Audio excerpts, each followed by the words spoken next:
warahmatullahi wabarakatuh.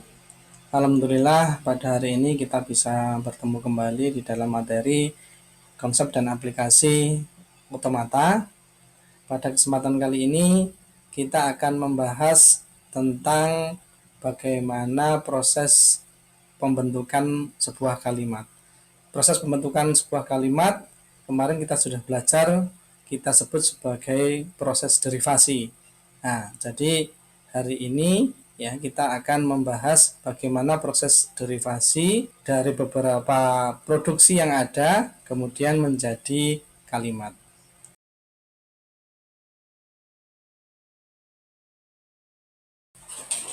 Oke teman-teman, ya akan saya praktekkan di sini. Jadi kalau misalkan kita punya produksi seperti ini, jadi misalkan tentukan bahasa dari masing-masing grammar berikut, ya. G1 dengan V1, jadi saya tulis dulu ya. G1 ya dengan V1. V1 itu merupakan produksi. Nah, V1-nya ini terdiri dari misalkan S menjadi A kecil, A besar, A kecil. Nah, ini yang pertama ya. Berikutnya ada persamaan yang kedua, yaitu A besar menjadi A kecil, A besar, A kecil.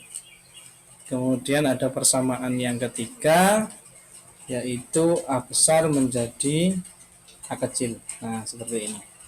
Nah, kalau kita ditanya tentukan bahasanya gitu ya, dari dari produksi tersebut, caranya bagaimana? Kita harus mendapatkan kalimat-kalimat dari bahasa tersebut. Nah, kalimat tersebut ya itu dapat diperoleh dari produksi ini. Nah, itu. Ingat bahwa yang namanya kalimat adalah sesuatu yang terdiri dari terminal semua. Nah, berarti di sini gini, ya. Ini kan S, ya. Ini melambangkan bahwa nanti kita mulainya dari sini. Gitu. Berarti nanti caranya gini. Yang pertama adalah kita cari yang namanya kalimat terpendek. Nah, ini harus dilakukan dulu ya, kalimat terpendek terlebih dahulu. Berarti kita harus mulai dari sini. S diderivasi, nah gitu ya, menjadi A kecil, A besar, A kecil. Nah, yang bisa diubah adalah yang di sini, ya, yang di A besar ini. Nah, berarti ini kalau saya tulis persamaan 1, ini persamaan 2, ini persamaan 3, untuk mendapatkan semua huruf kecil atau terminal gitu ya, berarti mau tidak mau yang A yang ada di sini ini harus diubah menjadi ini ya, persamaan yang ketiga. A besar itu bisa diganti dengan A kecil. Nah, jadi itu. Nah, ini akhirnya terbentuklah yang namanya A kecil, A kecil, A kecil dengan memasukkan persamaan yang nomor 3. Nah, karena di sini itu sudah terminal semua, sudah VT semua, maka di sini bisa kita sebut sebagai kalimat. Ya, ini adalah merupakan kalimat terpendeknya. Nah, kalau sudah, bagaimana? Ya, kita cari kemungkinan kalimat yang bisa terbentuk selain ini, berarti akan lebih panjang daripada ini. Ya, kita mulainya tetap dari S, karena di sini sudah ditentukan ya. S adalah start. Berarti saya geser terlebih dahulu ya. S diderivasi menjadi A kecil, A besar, A kecil. Nah, agar lebih panjang sedikit berarti saya bisa memasukkan persamaan yang nomor 2. Karena di sini sudah, kalau di sini kan langsung berhenti. Nah, ini memungkinkan nanti lebih panjang lagi ya. Berarti A itu, A besar itu akan digantikan dengan A kecil, A besar, A kecil.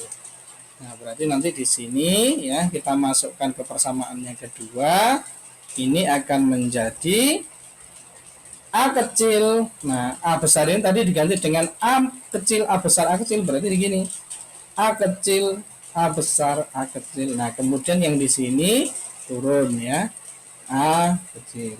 Apakah ini sudah jadi kalimat? Belum, karena di sini masih mengandung yang namanya non terminal. Ini huruf besar A.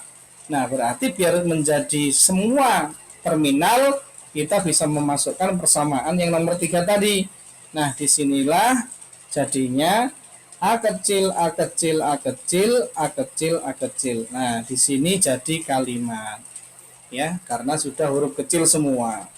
Ini kalimat yang bisa dibentuk setelah a tadi ini ya. Kemudian ini a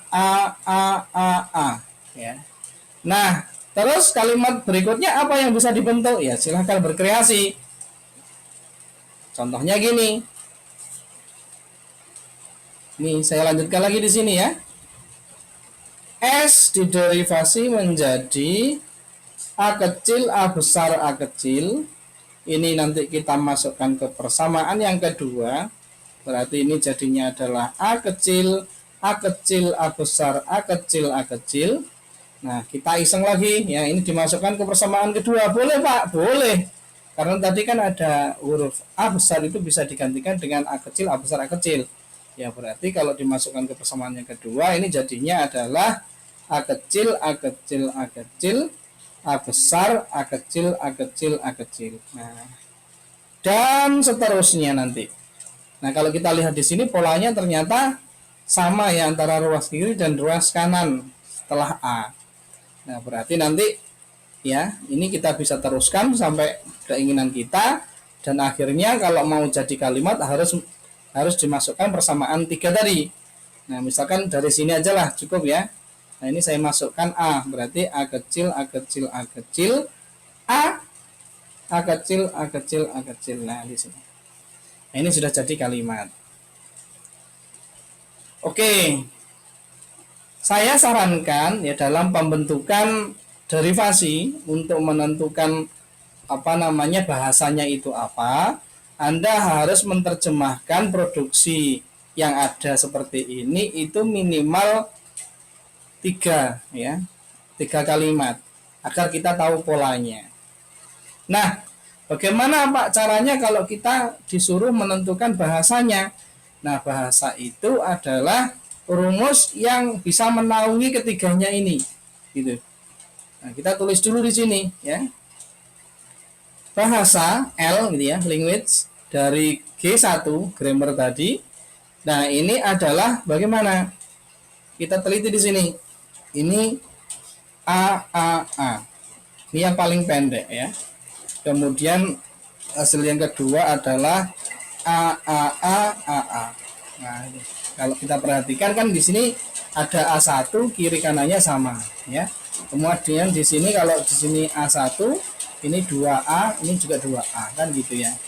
Nah, kemudian di sini juga gitu. Nah, ini A. Ini ada A. Nah, kalau menurut saya ya bahasa yang bisa dipakai itu adalah seperti ini. A pangkat N, A pangkat N. Nah, itu karena apa? Di tengah-tengah ini pasti harus ada A lah, di sini sama di sini pasti sama. Nah, kalau seperti itu ya kita bisa tentukan N-nya mulai berapa ya.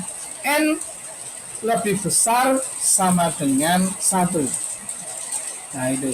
Jadi kalau ini kan nilai yang paling terkecil itu adalah 1 ya. Nah, ini kalau dimasukkan di sini kan jadinya adalah A pangkat 1, A pangkat 1. Lah, ini adalah kalimat terpendeknya.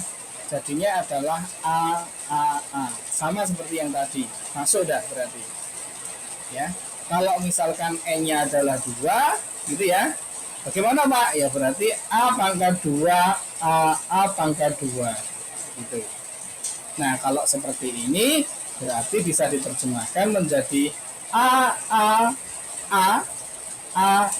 Nah, jadi ini sama. Nah, apakah ini adalah kalimat yang terbentuk setelah yang terkecil tadi? Kita cek. Oh iya, ternyata benar. Di sini adalah A, ini terus A. Gitu ya. Dan seterusnya, yang penting apa? Sebelah kiri dan sebelah kanan dia punya nilai yang sama. Gitu. Semoga di sini paham ya. Nah, bagaimana caranya kalau misalkan ya nilainya itu tidak n lebih besar sama dengan 1, tetapi gini, n lebih besar sama dengan 0. Apakah nanti masuk di dalam bahasa tersebut? Ya kita cek ya. Di sini ngeceknya caranya ya gini, sama seperti yang di atasnya tadi. A pangkat 0 gitu ya, kemudian A pangkat 0. Nah, ini hasilnya adalah hampa. Jadi sesuatu yang dipangkatkan 0 nanti jadinya adalah hampa ini. Hampa A hampa. Nah, ini bisa disederhanakan lagi menjadi A kecil. Nah, kalimat terpendeknya ternyata di sini adalah A saja. Padahal di sini yang tadi itu kalimat terpendeknya adalah A. Jadi ini nanti tidak masuk kalau persamaan yang ada di sini dibuat kayak gini. Ya, A pangkat N, A pangkat N, di mana N lebih besar sama dengan 0, ini tidak masuk. Karena kalimat yang terbentuk tidak sama. Ya, yang benar adalah seperti ini. A pangkat N, A pangkat N, di mana N lebih besar sama dengan 1. Nah, karena harus menyesuaikan kalimat terpendeknya harus sama. Berikutnya kalau kita cek juga harus sama. Seperti itu teman-teman ya. Jadi proses bagaimana kita menentukan sebuah bahasa dari produksi yang disajikan di soal. Oke, untuk memperjelas ya, saya akan mencari contoh yang lain agar kita bisa memahami bagaimana cara pembentukan kalimat. Oke ya, kemarin itu ada produksi seperti ini. S menjadi BA. Ini persamaan yang pertama ya. Kemudian B menjadi B besar B kecil, ini persamaan yang kedua. Kemudian yang ketiga adalah mohon maaf kameranya geser ya. Yang ketiga itu adalah B besar menjadi B kecil. Ini persamaan yang ketiga. Nah, kalau di sini kita disuruh mencari bahasanya apa gitu ya. Nah, berarti kita harus menerjemahkan dulu ke dalam kalimat yang bisa dibentuk dari produksi ini. Ya, syaratnya yang pertama adalah gini, ya, yang nomor 1, ya, cari kalimat terpendek. Nah, ya, cari kalimat terpendek. Mulainya dari mana? Nah, ini sudah ditentukan S ya, berarti kita dari sini bisanya ya.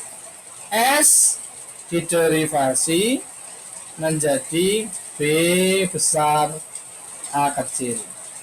Nah, ini belum menjadi sebuah kalimat karena di sini masih VN. Ini sudah VP. Nah, gitu ya. Ini yang jadi masalah VN. VN harus dikerjakan lagi. Biar jadi sebuah kalimat berarti harus diubah ke dalam persamaan yang mana, ke dalam produksi yang mana.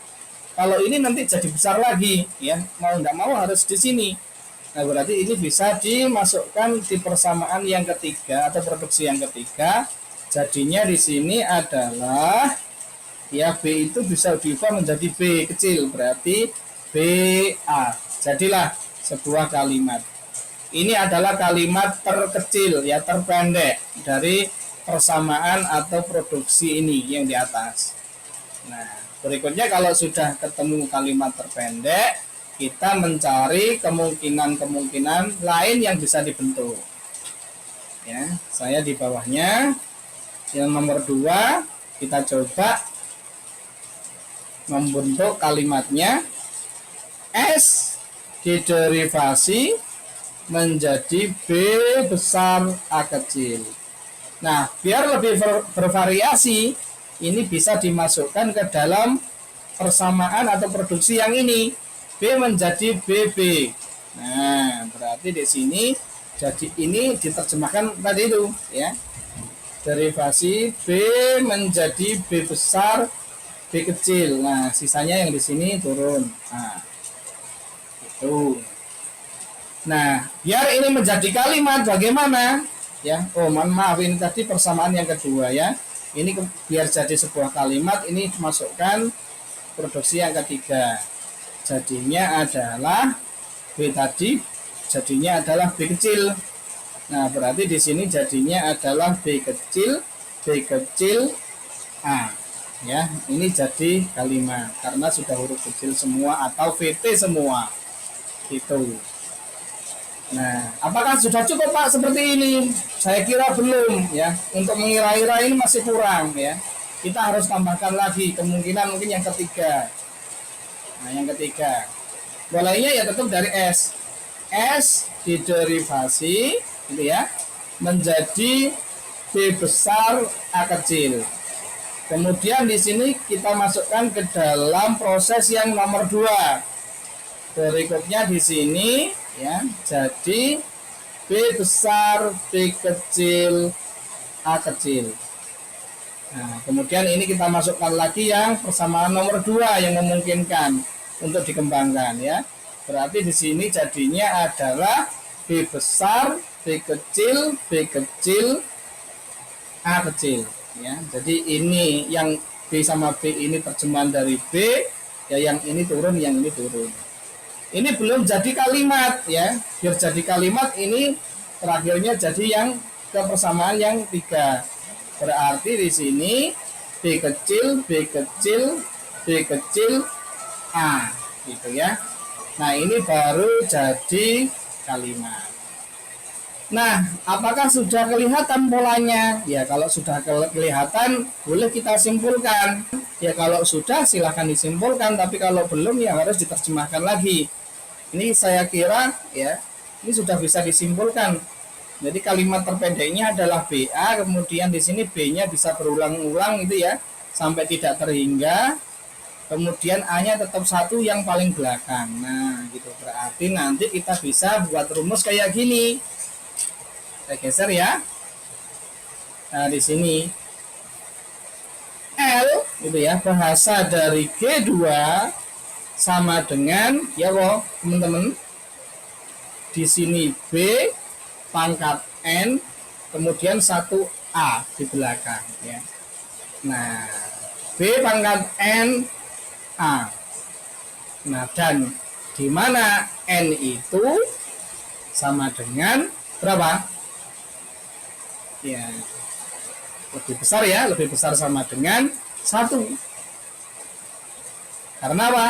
Karena kalimat yang terpendeknya tadi adalah BA, berarti kan ini B pangkat 1 ya, kalau ini N sama dengan 1, nah jadinya nanti kalimatnya adalah B pangkat 1A. Nah, ini sama seperti BA, sama ya. Nah, bagaimana dengan kalau N sama dengan 2? N sama dengan 2 ya berarti B pangkat 2A. Nah, berarti di sini jadinya adalah BBA tadi juga bisa. Nah, ini ya, jadi B pangkat NA dan di mana N lebih besar sama dengan 1.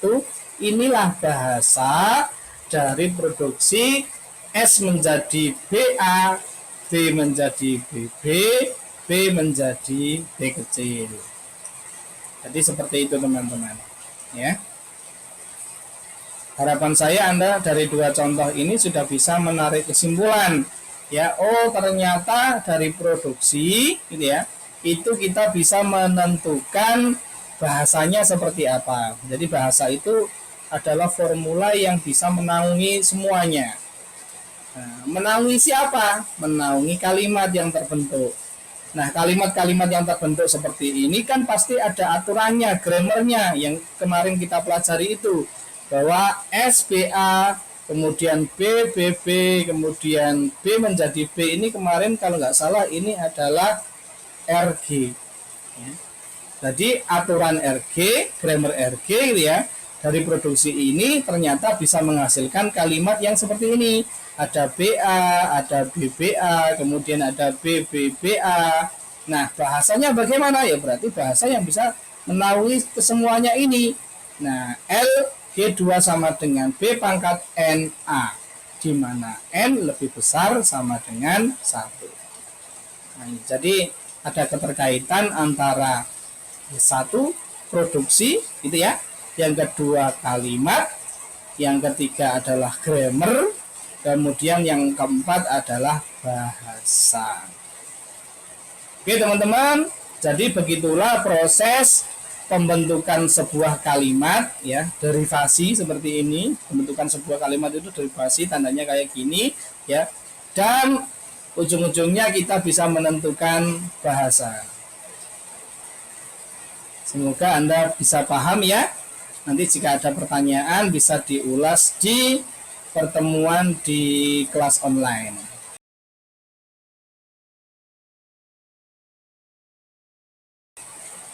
Nah, kalau sudah paham, Anda bisa langsung lanjut ke materi berikutnya, yaitu menentukan grammar dari sebuah bahasa.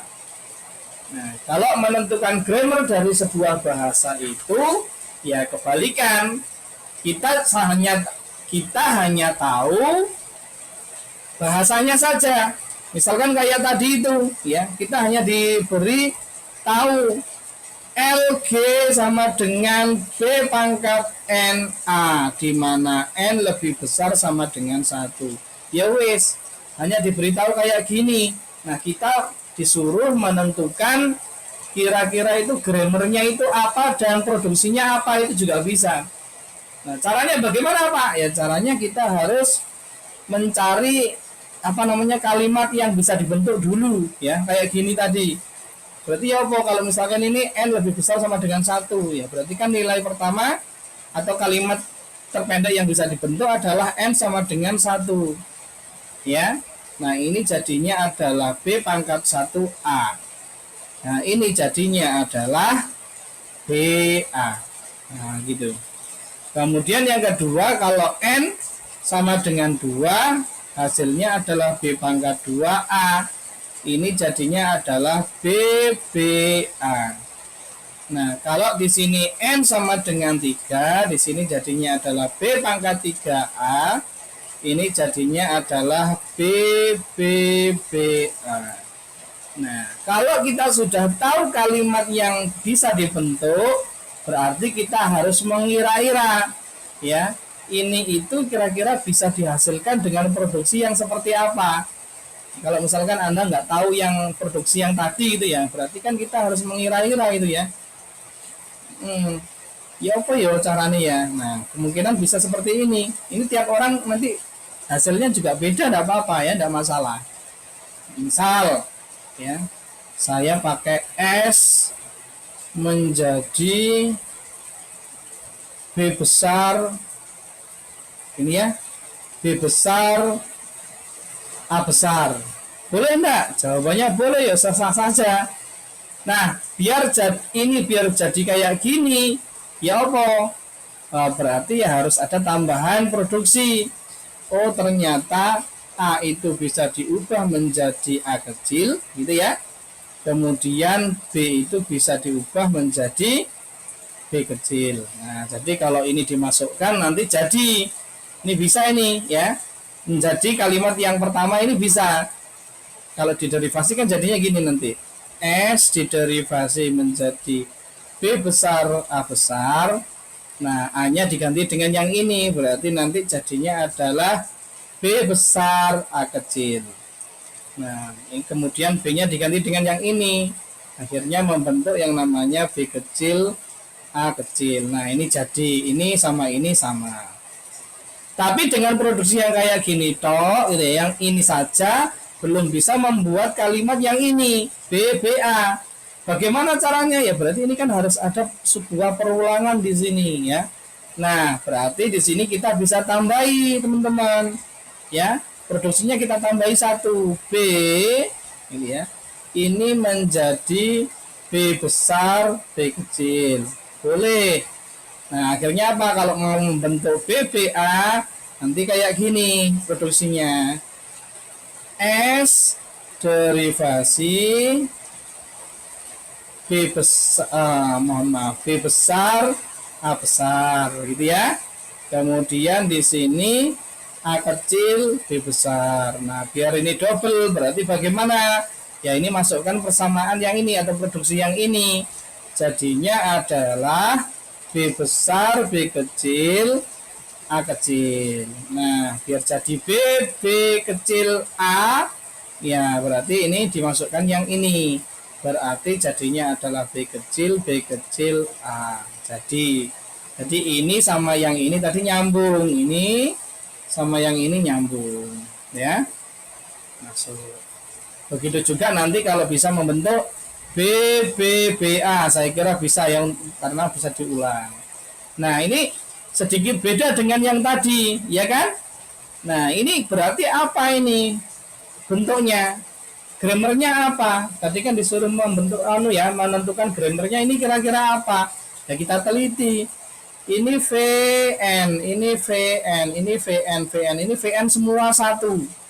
Ya, jadi satu semua VN-nya. Alfanya itu VN semua. Nah, tapi bedanya Anda lihat, ya di sini ada dua, tapi kok di sini huruf besar, huruf besar. Nah, di sini huruf besar, huruf kecil. Nah, kalau kayak gini, ini tidak mungkin yang namanya RG. Ya, ini tidak mungkin. Karena kalau RG itu cirinya harus kayak gini. Ini nih. Ya, huruf besar, huruf kecil. Atau huruf kecil, huruf besar. Ya, VN, VT. Atau VT, VN. Atau VT, VT. Ini boleh ya. Tapi kalau VN, VN ini bukan RG. Ya, jadi ini masuk ke dalam yang namanya CFG. Gitu. Kalau persamaannya seperti ini ya, boleh. Ya, boleh. Kalau yang tadi itu kan persamaannya kan gini kan teman-teman ya. Saya tulis di sini S menjadi B besar A kecil, ini persamaan yang pertama. Kemudian B besar menjadi B besar B kecil. Nah, kemudian ada persamaan lagi apa tadi ya? Oh ya, ini B besar menjadi B kecil. Nah, ini juga boleh ya, sama-sama menghasilkan kalimat yang seperti itu sama. Tapi ini pakai grammar yang berbeda dengan yang ini tadi. Nah, ini kira-kira grammarnya apa? Ya kita teliti. Ini adalah VN, ya, ini VN, ini VN, satu semua. Ini alfa ya. Alfanya VN semua. Nah, ini ternyata ini VT, ini VN VT. Ini VN VT, ini VT. Ya udah, berarti ini sudah masuk ke dalam RG gitu. Jadi boleh beda ya. Jadi aneh nanti kalau teman-teman gitu ya, waktu ujian jawabannya kok sama semua. Itu kelihatan kalau contohan ya, contekan. Nah, jadi ini bebas berkreasi ya.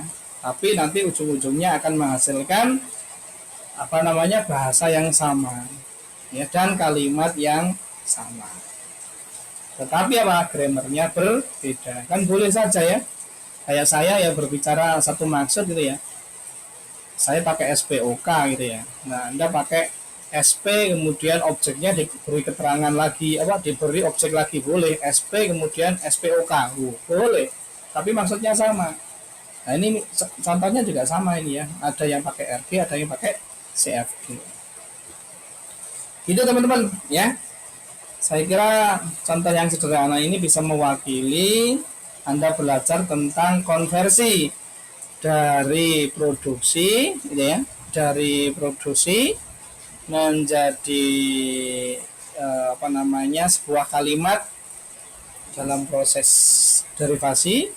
Kemudian setelah menjadi kalimat kita bisa menentukan sebuah bahasanya apa gitu ya, atau mungkin Anda juga hanya diberitahu bahasanya, kita disuruh menentukan grammar sama produksinya ya boleh ya, ini caranya kayak itu tadi. Nah, seperti itu teman-teman prosesnya ya. Semoga tidak menambah pusing Anda ya. Semoga ilmu yang saya berikan ini bisa bermanfaat bagi Anda ya. Dari saya itu saja. Semoga bermanfaat bagi Anda. Selamat bertemu kembali di kelas online. Assalamualaikum warahmatullahi wabarakatuh.